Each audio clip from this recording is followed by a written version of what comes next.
Your code execution path is broken because of the Python 3 Library DLL. I'm Sophie Chen, a senior Windows developer, and I'm here to help you resync your system libraries. Before we get into the manual guide for Python 3 library, you can try the suggested utility for improving overall system health.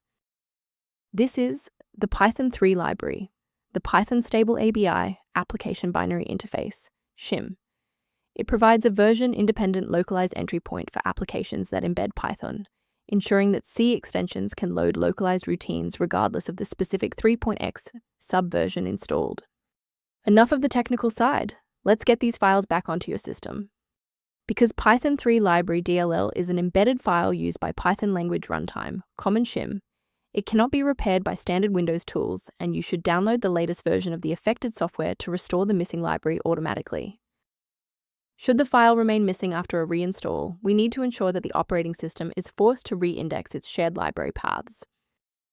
A full system restart ensures that no background processes are currently locking the Python 3 library file.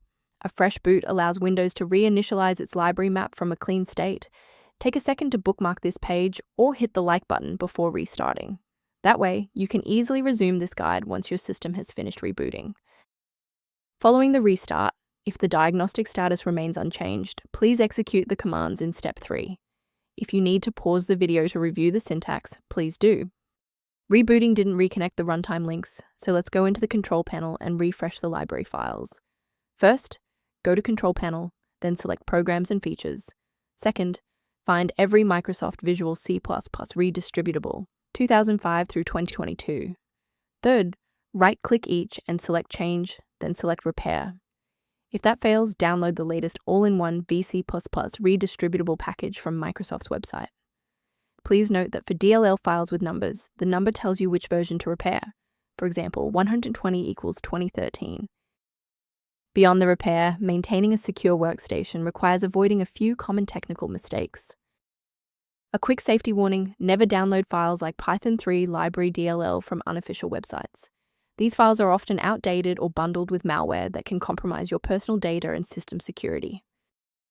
A verified diagnostic utility can help manage the ongoing restoration and health of your system's library ecosystem. If Python 3 library is impacting system resources, the maintenance suite below provides general guidance on addressing this. I'm Sophie Chen, and I appreciate you watching. If this guide saved Python 3 library workflow, please subscribe for more professional troubleshooting and tech advice.